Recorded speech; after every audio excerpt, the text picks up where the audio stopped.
Now, to discuss this issue with us further via Skype, we're joined by political analyst Robert Oulds. Robert, is it all over? President Francois Hollande said this morning that it's not. But is it bigger? Is the threat bigger than we think it is?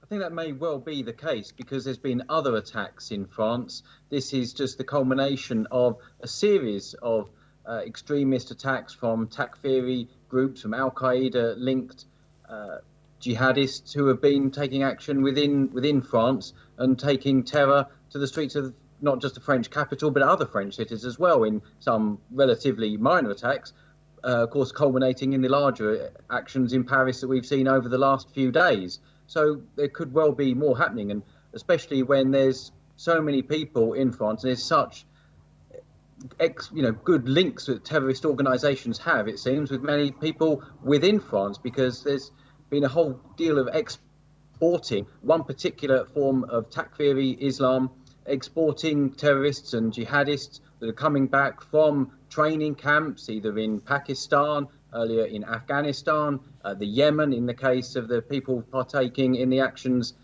terrorist actions at Charlie Hebdo on Thursday, coming from Yemen. And of course, there's others from Iraq and Syria as well. So really, there is a threat, but there's the appropriate way of handling this threat. So far, it seems that the governments are choosing to fulfill their long-term plans of monitoring electronic communications and particularly internet snooping. Arguably, that is not really the best way forward. The best way forward is to cut off this problem at the head, and that is to prevent the funding of these terrorist groups from, unfortunately, Western, British, American allies in terms of Saudi Arabia, Qatar, even Kuwait, and of course the regime in Bahrain. There's individuals there that are funding these groups and spreading their particular form of terrorism, and they're funding them out of American petrodollars, which of course America can control. Now, Robert, we know that these suspects were on their watch list. Now, could this have been prevented, and are the French intelligence services liable? It could well have been prevented because, of course, they were on both British and American no-fly zone. They were being monitored, but then, of course, taken off from being monitored. They were no longer under surveillance. So there has clearly been a mistake, and no doubt that will all be analysed in due course. But clearly, these people were known. They were not, in a sense, lone wolf terrorists, people that were just acting on a whim, such as what may well have been the case when there was an attack on the Canadian Parliament. They were part of an organised terror cell. They had received training and they were known to the authorities. And so really there has a mistake that's been made by the French security services in not having enough surveillance on them and not taking action to prevent. Presumably that was a mistake, but of course that would have to be analysed and have to be addressed.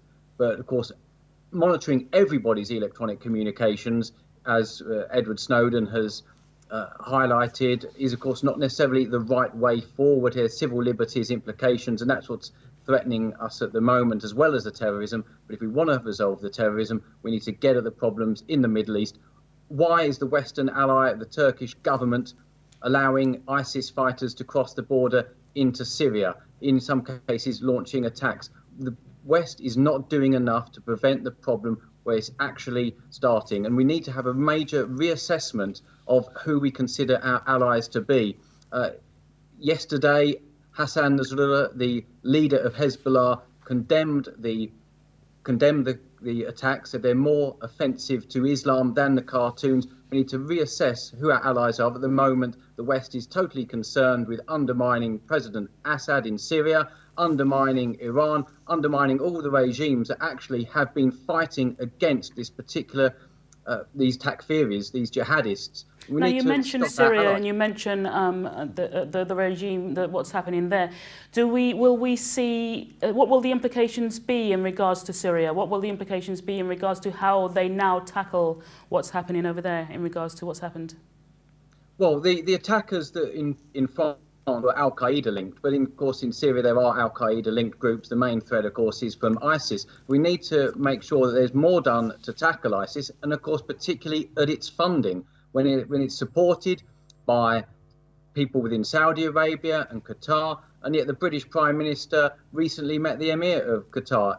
It's a absolutely wrong-headed approach that we're actually being very closely allied and in some degrees funding through the purchasing of oil people who are actually opposed and actually funding the spreading of one particular form of takfiri philosophy, not just in Syria and Iraq, but also within Britain, within France, within Australia, within America and Canada. So, Robert, would you say now that there is distrust between the citizens of France and the Europeans, that there is a threat on their doorstep? There's a threat not just on the doorstep, but within each country, because, of course, for so many years, Saudi Arabia has been spreading its form of Wahhabi Islam throughout many countries. And we're now sort of unfortunately reaping the whirlwind of this very unfortunate policy that Saudi Arabia has been allowed to do. And of course, unfortunately, they're a Western ally, and that should not hold. We should be really addressing the problem. America can prevent the international flow of the American dollar throughout the international financial system, yet it chooses to take action against countries which are actually tackling this form of terrorism, such as Russia, Iran, the Syrian government of President Assad. It overthrew. Robert, sorry, I don't have much time. I just want to try and squeeze in one more question. Now, we've mentioned before that George Osborne has said that the UK will tackle terror as a national priority. What will be different here? You've mentioned the ideas about privacy and snooping, almost this giving permission for that to happen more. What will we expect to see? Well, there will be the full-scale monitoring, presumably, of our electronic communications, of internet use. There will be the sharing of that information between different European countries. That's already part of the various European Union measures.